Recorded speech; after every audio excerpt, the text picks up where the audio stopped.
Bagi yang berada di zona merah wabah dan ingin melaksanakan sholat Jumat di rumah masing-masing juga dibolehkan. Ini yang perlu penjelasan. Bagi yang berada di zona merah wabah dan ingin tetap melaksanakan sholat Jumat di rumah masing-masing dibolehkan, arahan dari imam besar. Tapi dengan tetap menjaga syarat dan rukun khutbah maupun sholat Jumatnya. Sekali lagi saya baca, bagi yang berada di zona merah wabah dan ingin melaksanakan sholat Jumat di rumah masing-masing juga dibolehkan.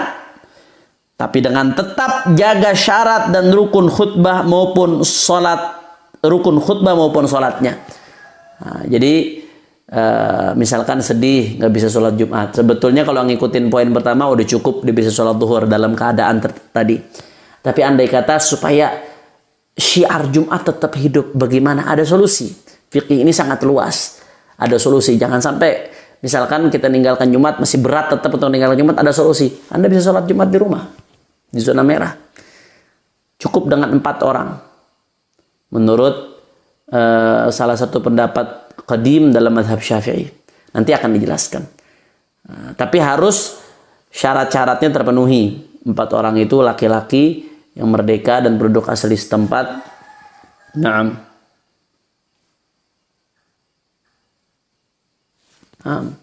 Harus terpenuhi. Begitu juga rukun-rukun khutbahnya, syarat-syarat khutbahnya harus terpenuhi. Saya nggak perlu jelaskan di sini. Silahkan Anda tanya ke para asatid apa saja rukun khutbah dan rukun serta syarat-syarat yang harus dilakukan dalam sholat Jumat. Tapi bagaimana masalah jumlahnya? Yang pertama, apakah bukannya sholat Jumat harus di masjid? Enggak. Dalam mazhab Syafi'i sholat Jumat tidak harus dilakukan di masjid. Bisa sholat Jumat dilakukan di luar masjid. Yang kedua, jumlahnya bagaimana, Beb? Bukannya sholat Jumat minimal harus 40 orang dari orang setempat. Naam, betul. Dalam mu'tamad mazhab Syafi'i, pendapat yang kuat dalam mazhab Syafi'i, pendapat mazhab jadid, mazhab Syafi'i itu ada qaul qadim, ada qaul jadid. Imam Syafi'i itu ada 2 versi ijtihad beliau. Ada versi ijtihad beliau ketika masih di Baghdad, Irak. Itu disebut qaul qadim. Kemudian beliau merevisi banyak pendapatnya ketika beliau di akhir hayatnya sudah pindah ke Mesir. Madhab beliau yang terakhir ini yang terupdate disebut madhab jadid atau disebut qaul jadid. Nah, yang mu'tamad kita harus mengamalkan qaul jadid dalam keadaan tidak ada apapun, maka kita harus mengamalkan pendapat yang minimal 40 orang. Kalau kurang dari 40 orang dengan syarat-syarat yang tadi disebutkan 40 orangnya, maka nggak sah kalau kurang dari 40 orang. 40 orang yang laki-laki, akil, baligh, muslim, dan mustautin. Mustautin itu dia penduduk setempat. Nah, itu pendapat yang mu'tamad. Tapi ada dalam mazhab Syafi'i, dalam qaul qadim, salah satu dari qaul qadim Syafi'i mengatakan minimal itu bukan 40 tapi minimal 4 orang.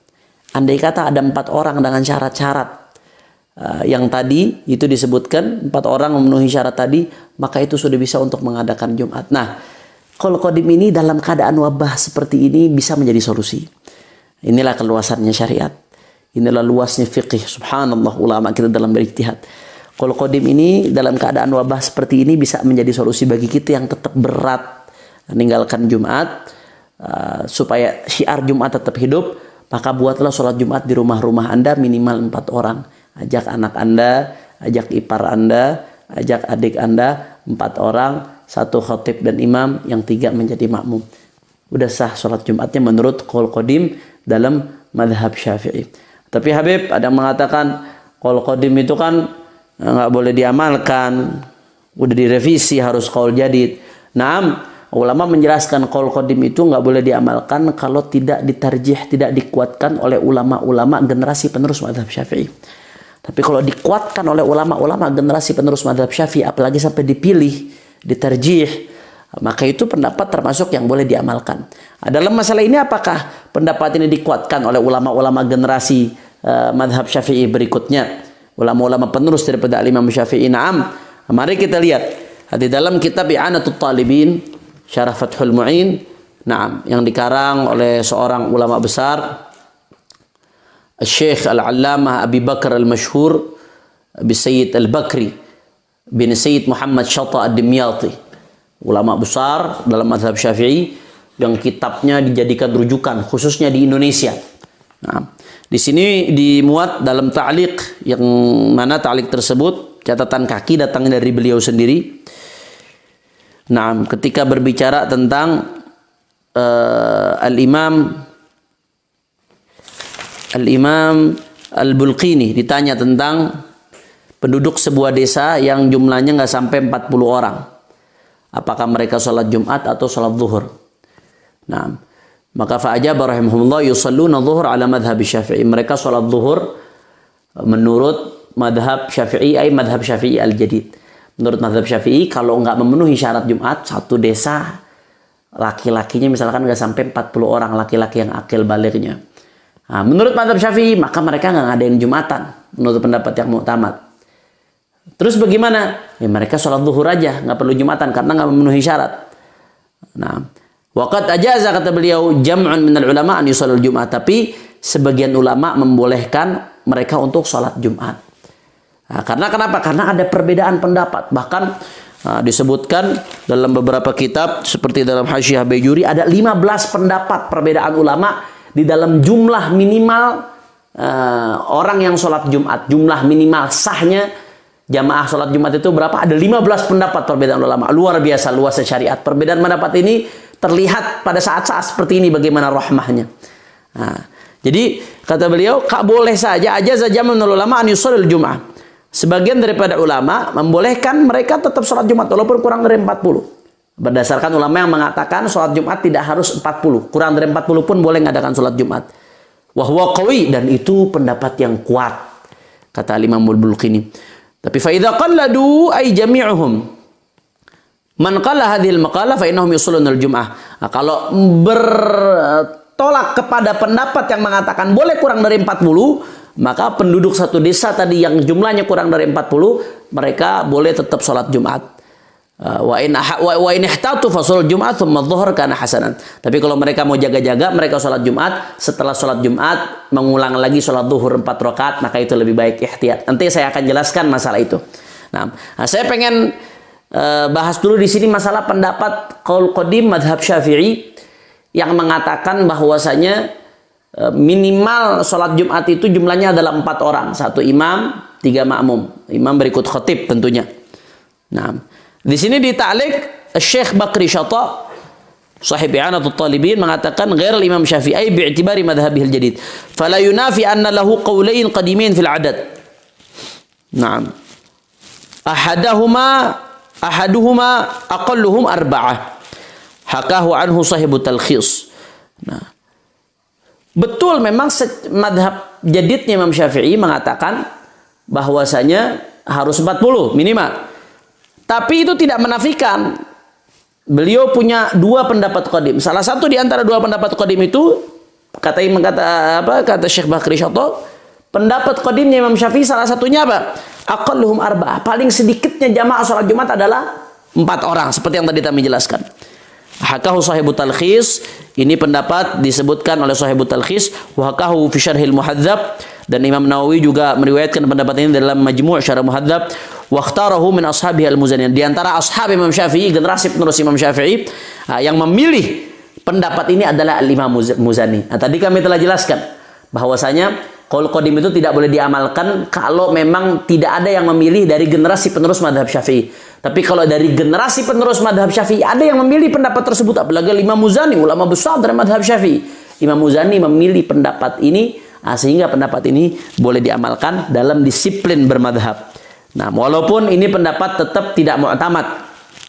Tetap yang mu'tamad harus 40. Tapi dalam keadaan seperti ini boleh pendapat ini jadi solusi, ya ibadallah. Kama naqalahu al-Adhra'i fil qud wa kafa bihi salafan fi tarjihihi. Kata Syekh Bakri Shatta, kalau al-Imam al-Muzani sudah mentarjih, udah cukup kita jadikan patokan.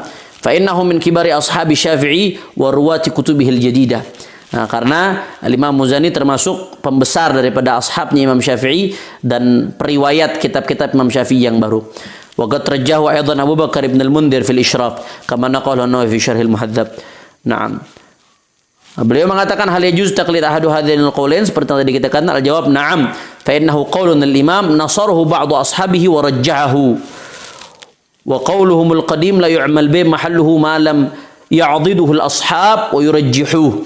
Wa illa sara rajihan min hadhihi al-haythiyah wa in kana marjuhan min haitsu nisbatuhu lil imam, seperti yang tadi saya jelaskan. Bahkan al-Imam As-Suyuti, seorang ulama besar juga dalam mazhab Syafi'i, mengatakan katsiran ma yaqul ashabuna bi taqlid Abi Hanifah fi hadhihi masalah. Banyak yang mengatakan kita perlu taklid Imam Abu Hanifah dalam masalah ini. Jumlah 40 orang. Jumlah minimal 4 orang, maaf. Jumlah minimal 4 orang. Nah, itu pendapatnya Abu Hanifah. Sehingga kalau kita mau ngamalkan ini harus taklid kepada Imam Abu Hanifah.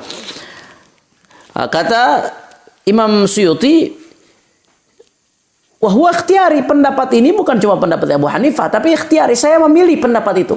Imam Suyuti sebagai ulama besar dalam mazhab Syafi'i mengatakan wahwa ikhtiyari, dan saya milih pendapat itu. Idh huwa qaulun lisyafi'i qamat dalil ala rujhanih. Karena itu adalah salah satu pendapat dari Imam Syafi'i yang dikuatkan oleh dalil. Ada dalil yang menguatkan pendapat tersebut, bahwasanya ini pendapat adalah pendapat kuat. Sehingga Imam Suyuti memilih pendapat tersebut. Wa hina idzin taqlid ahad hadainil qaulain aula min taqlid Abi Hanifah fatanabbah. Sehingga pendapat ini boleh diamalkan berdasarkan keterangan Imam Syekh Abi Bakar Al-Masyhur atau Sayyid Bakri bin Sayyid Muhammad Syata Ad-Dimyati, pengarang kitab I'anatul Talibin. Bahkan di sini beliau katakan wa qad allaftu risalatan tata'allaq bi jawazil amal bil qaulil qadim lil Imam Syafi'i radhiyallahu anhu fi sihhatil jum'ah bi arba'ah wa bi ghairi dzalik fanzurha in syi'at. Kata Al-Imam Syekh Bakri Syata mengatakan, bahkan beliau mengarang satu risalah khusus membahas bahwasanya pendapat ini boleh diamalkan. Khusus membahas bahwasanya pendapat ini boleh diamalkan, apalagi dalam keadaan-keadaan wabah darurat seperti ini, supaya syiar Jumat tetap hidup. Nah, oleh karena itu yang disampaikan oleh imam besar dalam seruannya tentu punya dasar yang begitu kuat. Di sini beliau katakan, sekali lagi saya bacakan setelah saya jelaskan panjang lebar tadi, bagi yang berada di zona merah wabah dan ingin melaksanakan sholat Jumat di rumah masing-masing juga dibolehkan, dengan tetap jaga syarat dan rukun khutbah maupun sholatnya. Dalam mazhab Syafi'i yang qaul jadid mu'tamad, bahwa sempurna sholat Jumat dengan 40 orang muslim, pria, akil, baligh, mustautin, penduduk setempat, dan hur, merdeka, bukan budak. Itu pendapat yang mu'tamad. Akan tetapi dalam salah satu qaul qadim tetap sah walau hanya 4 orang, yaitu seorang imam dan 3 makmum. Tentunya tetap dengan khutbah walaupun di rumah. Qaul qadim ini tetap sah walau hanya 4 orang, yaitu seorang imam dan 3 makmum. Qaul qadim ini layak, kata imam besar, layak diikuti dalam situasi darurat wabah seperti saat ini. Hati-hati. Beliau menganjurkan qaul ini untuk diikutkan dalam situasi darurat wabah seperti ini, ketika tidak mungkin sholat di masjid tapi kita tetap ingin menghidupkan syiar Jumat, maka ambillah qaul ini, sholat Jumat masing-masing di rumah kita bersama anak, adik kita, saudara kita, 4 orang minimal. Nah, ini layak diamalkan dalam situasi wabah. Nah, kalau nggak dalam situasi wabah, lebih baik jangan coba-coba kalau seperti ini. Nah, karena dalam situasi biasa lebih baik kita amalkan pendapat yang paling kuat, yaitu minimal 40 orang. Nah, jangan ambil pendapat yang seperti ini, karena kalau tidak dalam situasi wabah, dalam tidak situasi yang darurat, situasi pengecualian seperti ini, takut mengamalkan kalau seperti ini malah menjadikan fitnah di tengah-tengah umat. Na'udzubillah min dzalik.